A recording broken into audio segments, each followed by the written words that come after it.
Hey, what's up? So, I'm gonna be starting a new series of me rebuilding an 89 Toyota Supra. Found this bad boy neglected, sitting for about 1.5 years. The guy before me bought it to do essentially what I'm doing now. He had twins and then never even got the chance to work on it, so give you a little walk around of the thing. All the body panels are pretty good. He ended up sanding some of this stuff. This looks a lot worse than it is. It's really just surface rust, which is nice. There's no like dents in it I could see. All the seals on the thing are probably gonna need replaced. These aren't like terrible, but they're definitely like kind of like dry rotted. The front ones are pretty bad. It's a Target top model, so that's pretty cool. I guess it was like either leaking around here. It's like known on these, I think, to go through here and then go in through the tail lights. All that coming in back there. It's not too terrible, but you can see obviously where like the water was sitting, where all the lights are, like the seals will go bad there. And then it comes in and it rusts out the mounts. That's super common on these Mk3s. And then, again, another thing super common is the spare tire well rusting out. It's just straight up gone. So this thing is pretty flimsy. I'll probably end up not using it. Like, I don't think I'm gonna keep a spare tire, so who knows? I might do something back here to square it off, make it a little bit different as long as the gas tank still fits, because I'm going to be putting the stock gas tank location or stock gas tank back. So he's got some like old rims on him. They're not bad looking like the actual design of them, but they're super old and obviously like they're mad beat up. I got a bunch of new parts with it, which is awesome.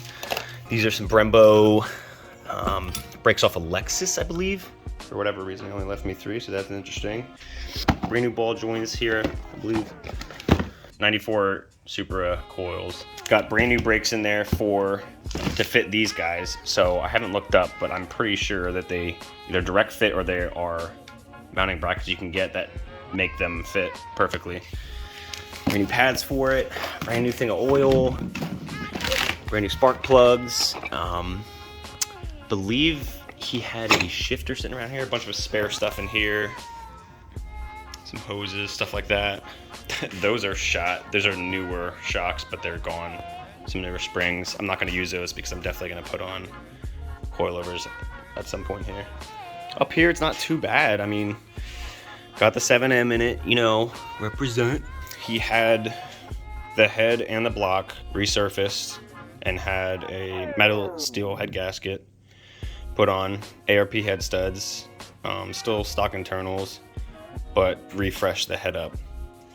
I mean, this is what he's telling me. I haven't confirmed this. Whether or not this has it on it, it doesn't really matter too much to me because this is going to get refreshed. I'll probably end up, I'm going to redo all this up in here, relocate the battery, clean up all these hoses. I'll probably end up pulling the whole engine at some point to repaint the bay. Obviously, the whole car is going to get a whole new paint job. I'm thinking about doing like a custom like dark gray or black. I'm not sure yet, but another few spots that are pretty bad for the rust right here. This spot and this spot right here, like the only actual like holes that I'm worried about welding, because it's one thing doing that and then there's some rust up in here in the wheel well. Another super common spot right here in the back. I guess it's the like where the two panels meet. So like right down there, I guess when I take all this plastic you'll see, but it's where they meet and I guess they're just flawed. Like if you have water coming in the back here, it loosens up, that rust gets to it and then it just opens up. My dad will probably end up helping me out here at some point. He's pretty good with body work, so I'm sure he has a better idea of how that's gonna go. Ones like this, that's kind of like, oh geez, because I mean that's just going straight up into there. I checked on the inside here in the headliner and it didn't reach the other side. It must have just sat in here and then made its way, I guess, either out or somewhere else. So that kind of worried me a little bit, but checked the inside of the panels in here and they weren't bad. And here's not too bad. It's just honestly a bunch of surface rust. This area right here is probably the worst, but the rest of it's like not bad. And again, a lot of this is probably gonna end up getting replaced anyway, so with the deal that I got on it, I'm not too upset. He has the, it's the CT26 turbo, but he has larger internals. I think it's like a 63 trim instead of like a 0.53 or whatever. This is the interior, not bad. It's got the blue. Blue's not terrible, but I'll probably be keeping the cloth where it's present, except for the dash, I think. everything else. So like this guy here, this if I can get away with it, and like this down here, and then probably like the center console, and then that. I'm gonna wrap in Alcantara suede, like in a black. I thought about doing the roof too. I can't really tell with the lighting, but that's blue as well. It's just a lot of blue, and it looks cool, but I mean, he didn't. It's been sitting, and he had like the tow hook sitting in the back, so like it permanently like pressed down this, and like this right here is like kind of ruined. So I'll probably end up having to like take that off and either rewrapping that. The driver's seat is like really in really good condition, which is funny, and the passenger one isn't.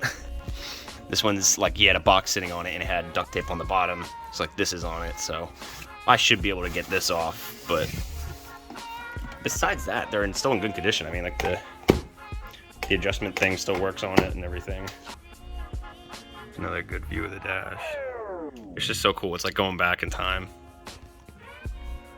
So I think now I'm going to just clean out the interior, like on the floor and stuff, as much as I can, and clean up all this stuff, because I do not have my welder hooked up right now. I actually still need to get my argon tank, which I still have not done, and I need to get a 240 volt plugged into here, because I got this dinky box here, and this thing is just terrible. It's a 70 amp going from my house to here, so it's a 70 amp breaker going to this. I mean, I hope I can run my welder off of that 70 amps. I guess we'll find out. I'll probably end up just like putting a conduit and then probably putting one here with a junction box, because I plan to open this window up and make this a door, because there's another garage right here. There's another one over on the other end, but that's the gym that I built.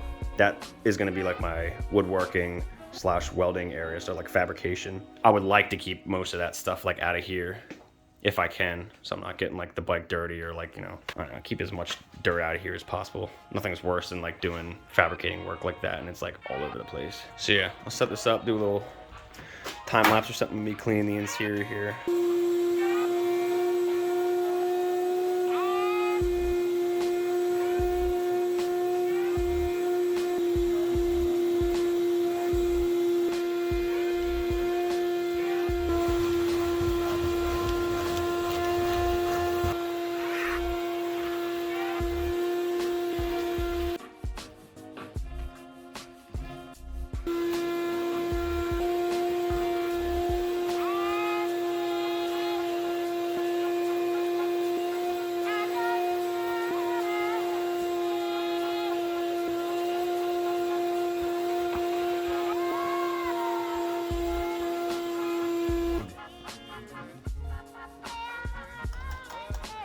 I want to take this seat out, but the battery is completely shot.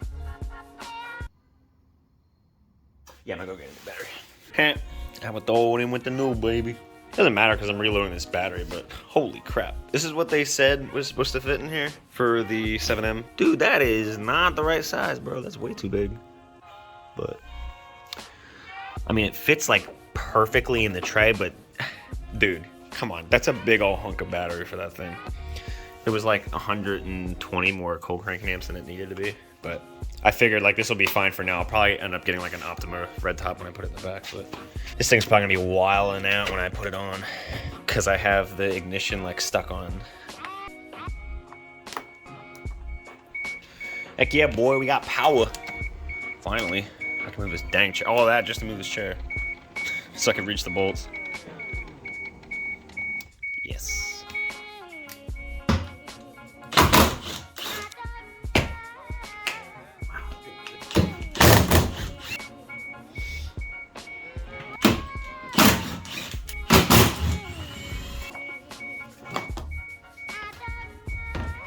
There's like this long, like, I don't even know, it's like attached right there, but it's like preventing this side of the chair. It's like connected to this. Wow. Sheesh, look at that thing. She's dirty.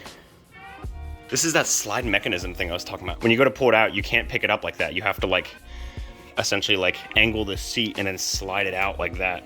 It's really weird. I don't know what that's supposed to do.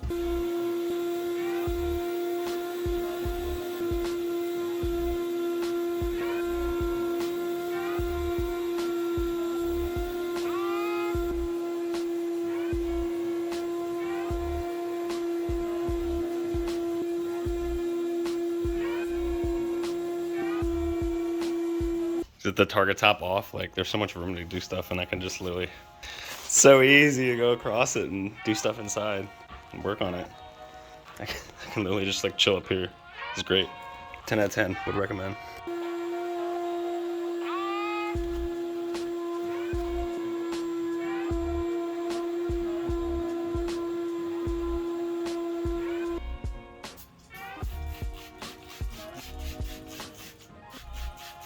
If you guys have used this stuff before, this Citrus Power Cleaner Plus from Meguiar's, it actually works like fantastic. They all like relatively work the same, but this stuff is awesome. Well, I guess it's good. Test small inconspicuous area for color fastness prior to use.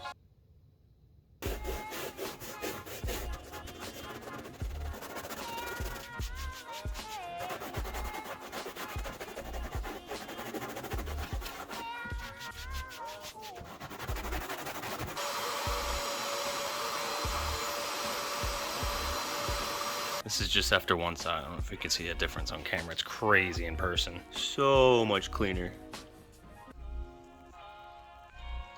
Hoping this will come out, whatever it is. It might just, I mean, it's probably like battery acid or something that just tore it up.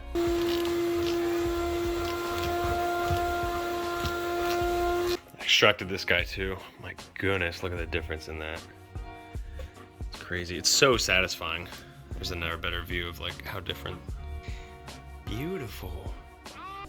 Nasty. Beautiful. Nasty. All right, I got these done here. Actually, did driver's door, this guy, the passenger. I was not able to actually get up this duct tape that was here from one of these boxes that he had the parts in. There was a little bit on that one, and I took that and was lightly scraping it, and that seemed to do the trick for the other one, but there wasn't as much on that one as there was this one. I'm gonna do that on this after the fact. Anyways, get all this done. Just looks 1,000 times better. All right, this is gonna be flash into the future here. I ended up taking off all these panels back here. It's kind of one of those things, like when I started it, I was like, I'm just gonna kill it. Most of the interior chilling over there. I was surprised at actually how many pieces came off without breaking. Actually, this one was already cracked back there, and I tried fixing it with some epoxy. Yep, yeah, and it comes right off, so I kind of figured that was gonna happen. So, looking to get maybe one of those, and then the other side in black. But yeah, all the interior's out. I fixed like a few pieces on that guy over there. What I did get today, though, was a new ignition, finally. The seller got one, and it didn't show up at his door before I came and bought the car, so he ended up just shipping it to me. We ended up drilling out. You can actually see a bit that's stuck in there, which is kind of funny. This like partially works. I didn't even want to turn it to the left and to the lock position because it would get stuck. It's actually stuck right now in the accessory mode.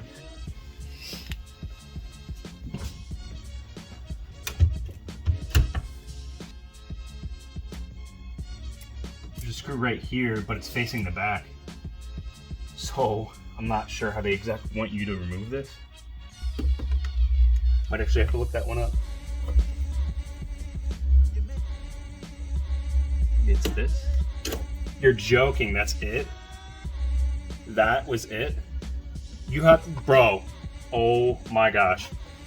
There's literally just a little detent at the top, and you press this and pull and it slides out. We spent so long trying to drill this out and like get this release, and all I needed to do was that, and I was banging on this thing. Dude, that actually sucks. Well, live and you learn.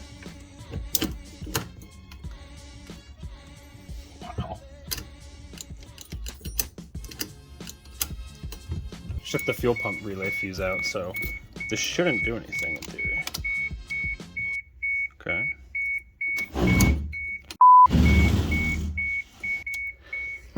The rear wiper was on. The heck is that thing? Roman Cathedral.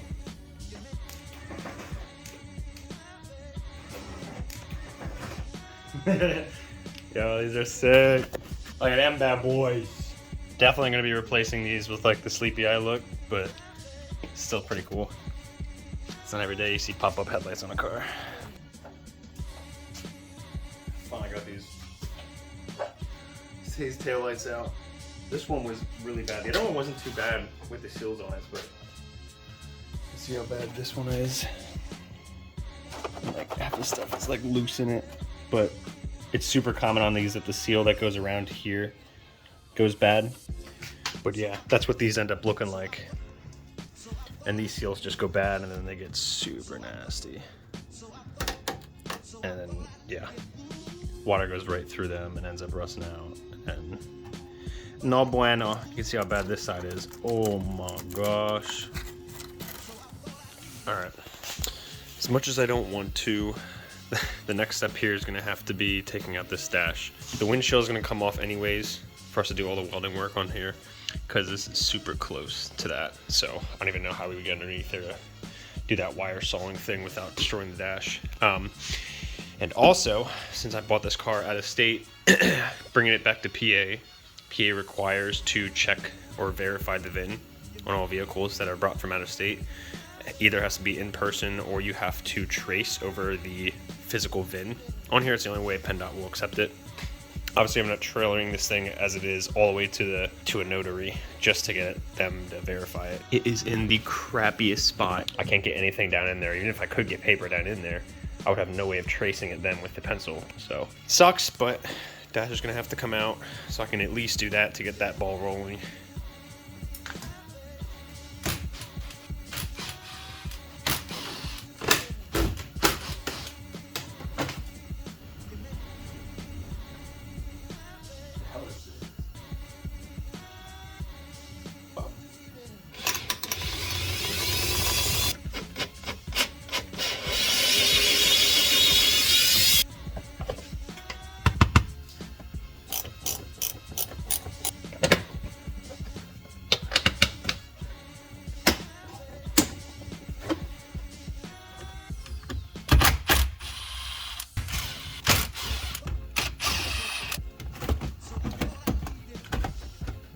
Dude, what is that?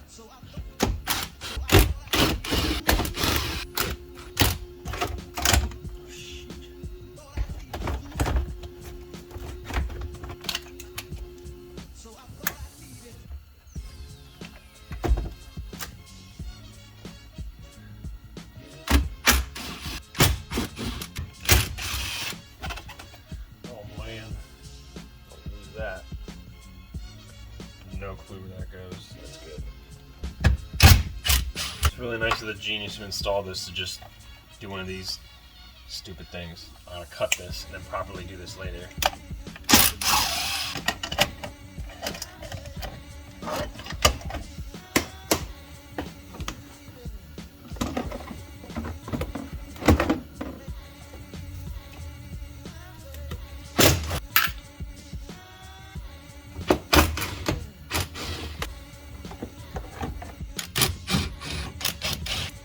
There's the ECU.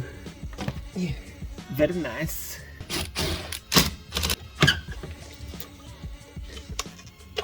Yeah.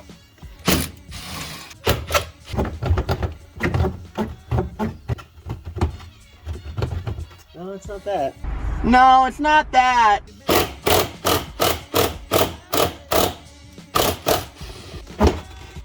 All right, there it is.